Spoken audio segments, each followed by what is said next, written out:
డప్పు సప్పులతోటి ఊళ్ళోళ్ళందరూ కలిసి ఊరేగింపు చేస్తున్నారంటే గ్రామదేవతల్ని గొలుసుకుంటున్నారు కావచ్చని అనుకునేరు. కాదులో ఊళ్ళో బెల్ట్ షాపులు తీసేయాలని నల్గొండ జిల్లా ఏపూర్లున్నోళ్ళందరూ కలిసి రోడ్ల మీద ర్యాలీ తీసుకుంటా నిరసనలు చేసిండ్రు గిట్లా.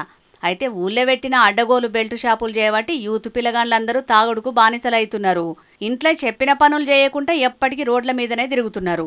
ఇక పొద్దుగూకిందంటే చాలు సోపతిగాళ్లతోటి కలిసి బెల్ట్ దుకాణాల కాడ తాగుతున్నారు అందరూ.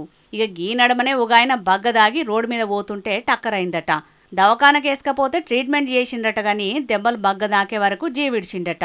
గందుకే ఊళ్ళో బెల్ట్ దుకాణాలు లేకుండా చేయాలని ఊర్లోళ్ళందరూ కలిసి గీ తీరుగా రోడ్ల మీద ర్యాలీ చేసిండ్రు. ఇక అట్లనే ఊళ్ళో బెల్ట్ షాపులు వద్దని ఆడోళ్ళు పాటలు పాడుకుంటా కూడా నిరసన చేసిండ్రు.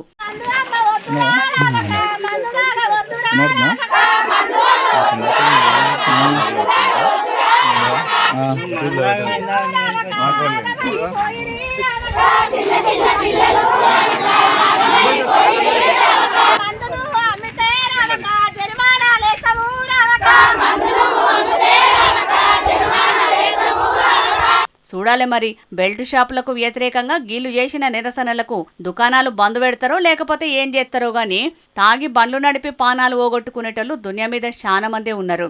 గసంటోళ్ళు ఇప్పటికన్నా మారుండ్రయ్య జరా.